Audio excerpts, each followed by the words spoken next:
मैं जवाब देती हूं। किसी के साथ इंपॉर्टेंट बात सर आप कह रहे हैं, आपने इंपॉर्टेंट बात कही है, मुझे लगता है प्रदीप भंडारी को आना चाहिए। प्रदीप जी, ये हरियाणा में फिर तो वही कहा जाएगा ना कि बीजेपी ने अपने लिए खुद ही बबूल के पेड़ बोए हैं।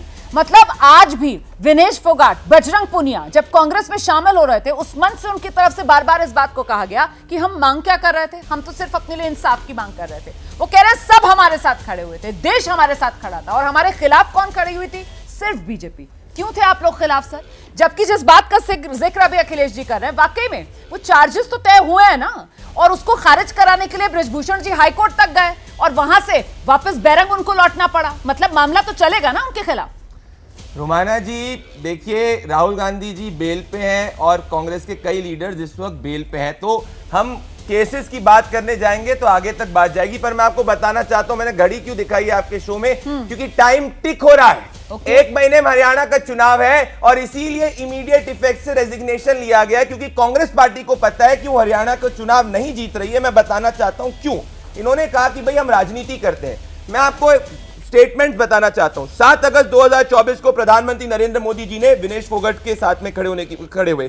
4 जुलाई 2016 को प्रधानमंत्री नरेंद्र मोदी जी विनेश फोगाट के साथ खड़े हुए। 30 अप्रैल 2018 को प्रधानमंत्री नरेंद्र मोदी जी विनेश फोगाट के साथ खड़े हुए। 20 अगस्त 2018 को वापस से विनेश फोगाट के साथ खड़े हुए। 19 सितंबर 2022 को वापस से खड़े हुए। उसके बाद 6 अगस्त 2022 को वापस से खड़े हुए। 13 मार्च 2019 को वापस से खड़े हुए। 13 जुलाई 2021 को वापस से खड़े हुए और 3 हफ्ते पहले वापस से उनकी तारीफ करी, क्योंकि प्रधानमंत्री और हमारी पार्टी के लिए खिलाड़ी का योगदान होता है। परंतु जब पिछली बार विनेश फोगाट ओलंपिक्स के अंदर हारी थी, क्या राहुल गांधी और उनका पूरा परिवार राहुल गांधी उनके परिवार से मिले? नहीं मिले। क्यों? क्योंकि उस वक्त राजनीतिक फायदा नहीं दिख रहा था। हम प्रधानमंत्री मोदी उस बार भी मिले, 3 हफ्ते पहले भी उनके साथ खड़े रहे। ये सिर्फ खिलाड़ी में या किसी में भी राजनीतिक फायदा देखते हैं जिससे इनकी राजनीतिक रोटी सेकी जा सके। कर सकते हैं। आप मुझे एक बात बताइए, क्योंकि ये दोनों हरियाणा से आते हैं, ये दोनों खिलाड़ी हरियाणा से आते हैं, और हरियाणा के आपके बड़े नेता मनोहर लाल खट्टर साहब अभी केंद्र में मंत्री हैं, 9.5 साल हरियाणा के मुख्यमंत्री रहे।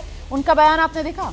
वो कह रहे हैं कि इससे साफ हो जाता है पहलवानों का आंदोलन राजनीति से प्रेरित था। अब सुनिए आप, हरियाणा के दूसरे बड़े नेता, नाम अनिल विज जी है ना, वो कह रहे हैं अगर विनेश देश की बेटी से कांग्रेस की बेटी बनना चाहती है तो हमें क्या एतराज होगा। मैं आपसे ये जानना चाहती हूँ कि आपके नेता इस तरीके के बयान देकर उन खिलाड़ियों जिनके सम्मान के लिए आपने अभी गिना दिया कैसे प्रधानमंत्री खुद खड़े हुए हैं, ये फिर आकर उनको डिस्क्रेडिट क्यों कर रहे हैं, उनको बदनाम क्यों कर रहे हैं ये नेता? अगर विनेश कांग्रेस में शामिल हो जाती है तो क्या प्रदीप भंडारी इस चैनल में यहां एबीपी न्यूज पर बैठकर ही कहेंगे कि विनेश फोगाट जो है वो देश की बेटी नहीं रही? कोई कह सकता है ऐसा कि विनेश फोगाट देश की बेटी नहीं रही? अनिल विज ने कैसे कहा विनेश फोगाट देश की बेटी नहीं रही? प्रदीप भंडारी जी, क्या कांग्रेस पार्टी देश के बाहर तो नहीं है? कांग्रेस पार्टी देश के अंदर ही है।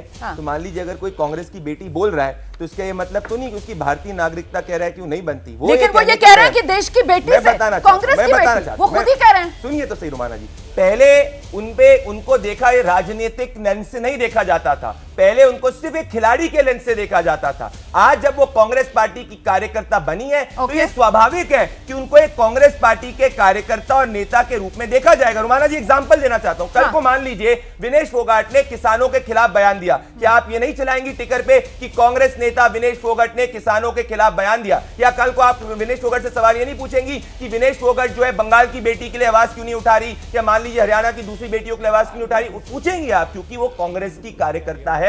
तो अब वो जब राजनीति का उन्होंने दामन थाम लिया है, सर नेता कोई किसी पार्टी का हो सकता है, लेकिन देश की बेटी, देश का गौरव जो है उसको ये कहकर तो नहीं खारिज किया जा सकता कि वो देश की बेटी नहीं रही, वो कांग्रेस की बेटी हो जाएगी। ये तो देश के गौरव का अपमान कर रहे हैं बीजेपी के नेता। अपने शो का रुख करते हैं और वो मुद्दा जिसको लेकर हम चर्चा कर रहे हैं, खिलाड़ियों पर दाव जिताएगा चुनाव, लेकिन यहां तो वो पूरा आंदोलन जिसकी वजह से हर देश के घर में अपनी पहुंच और पहचान एक अलग रूप में बनाई, विनेश फोगाट से लेकर बजरंग पुनिया तक, उन्हीं को लेकर सियासी आर पार तेज है। आप देख रहे हैं इस वक्त हमारे साथ समाजवादी पार्टी के प्रवक्ता अनुराग भदौरिया जी भी स्टूडियो में मौजूद हैं। अनुराग जी, मैं आपसे जानना चाहती हूं, क्या 2 खिलाड़ी और ऐसे 2 खिलाड़ी जो आंदोलन के लिए सड़क पर उतरे हुए थे वो किसी राजनीतिक दल में शामिल हो जाते हैं? यहां पर बजरंग पुनिया, विनेश फोगाट जो कांग्रेस में शामिल हो गए, क्या इस वजह से पूरे के पूरे आंदोलन को डिस्क्रेडिट किया जा सकता है? पूरे के पूरे आंदोलन के लिए कहा जा सकता है कि ये तो राजनीति से प्रेरित था? मैंने आपको पहले बोला, फिर बोलता हूं, भारतीय जनता पार्टी को राष्ट्र से कोई लेना देना नहीं है, उसको अपनी सत्ता से मतलब होता है। उस सत्ता उनको लगेगा जो उनकी पार्टी को सपोर्ट कर रहे हैं उनको बोलेंगे नहीं ये तो राष्ट्र की बात करते हैं, जो पार्टी को उनको सपोर्ट नहीं कर रहे हैं दूसरी आइडियोलॉजी को सपोर्ट करेंगे तो कहेंगे वो राष्ट्र की बात नहीं कर रहे हैं। अरे भाई यही पहलवान बेटियां तो घसीटी गई थी ना, तब भी तो आप नहीं बोले थे, तब क्यों नहीं बोले थे भाई? तब पूरी बीजेपी सन्नाटे में थी, चुप्पी मारे बैठी हुई थी, लेकिन उस बेटी ने जाके कितनी मेहनत करके ओलंपिक में जाके दिखाया कि कितनी दम है उसके अंदर में, उसके बावजूद भी आप ऐसी बातें कर रहे हो, और खासकर एक देश की बेटी के लिए। और दूसरी बात भाई, आपके रविंद्र जडेजा भी तो आपकी पार्टी में, कांग्रेस कितने अच्छे देश कितने अच्छे क्रिकेटर हैं, आज बीजेपी में चले गए वो। तो हम तो नहीं कहते हो कि देश के बेटे नहीं है भाई, हमारे लिए देश के लिए क्रिकेट खेला है, कई मैच उन्होंने जिताए हैं, राष्ट्र का नाम रोशन किया है, भले वो बीजेपी में चले गए, इसके मतलब थोड़ी हम उनके लिए उल्टा सीधा बोलने लग जाएंगे, कभी नहीं बोलेंगे भाई उसने देश के लिए कंट्रीब्यूट तो किया ही ना क्रिकेट खेल के, इस चीज को तो आप मानोगे ही ना। लेकिन भारतीय जनता पार्टी के साथ दिक्कत ये हो गई कि बीजेपी में क्यों नहीं गया। अब बीजेपी में जाते हो तभी इनकी भाषा कैसी होती, तब बातें नहीं दिनेश फोगाट बहुत राष्ट्रवादी हैं और देश के लिए बड़ा संघर्ष किया है, बड़ा अलग अलग प्रोग्राम चल रहे होते, सोशल मीडिया पे, न्यूज चैनल पे, चारों तरफ हंगामा होता, लेकिन बीजेपी में नहीं है। इसलिए मैं बीजेपी वालों से बस इतना ही कहूंगा, पार्टी से, सबसे, दल से, व्यक्ति से सबसे बड़ा राष्ट्र है, और जो राष्ट्र का नाम रोशन करता है विश्व के पटल पे, उसकी हमें तारीफ करनी चाहिए। किसी दल में जाए, किसी पार्टी में जाए, कहीं भी रहे, लेकिन राष्ट्र के लिए अगर कंट्रीब्यूशन है उसका तो हमें उसकी तारीफ करनी चाहिए ना। खासकर एक ऐसी लड़की का जो एक ऐसे परिवार से आती है, उस परिवार से आने के बाद मेहनत करके आज एक क्विक रिएक्शन दोनों वरिष्ठ पत्रकार जो हमारे साथ मौजूद है उनका लेते हैं। अच्छा आइए, जल्दी आइए। मैं कहना चाहता हूं, मैं अनुराग जी की बात से सहमत हूं, मैं सहमत पूरी तरीके से होता कि ये 14 साल की बच्ची का रेप करने वाले मोहित खान को अभी अपनी पार्टी से हटा देते, परंतु नहीं, ये तो डीएनए टेस्ट की बात करते हैं। पहलवान महिलाओं वाले कहां हैं? पहलवान महिलाओं पे चुप्पी साधने वाले आज चुपचाप बैठे हैं, हाथरस की बेटी पे अन्याय होने वाले पे चुपचाप बैठने वाले लोग, हरियाणा के अंदर बेटी के साथ तरीके से कमजोर है, तभी वो आम आदमी पार्टी से गठबंधन की बात कर रही है, और आम आदमी पार्टी से गठबंधन याद है, हो गया 10 सेकंड मैंने से अपने याद है।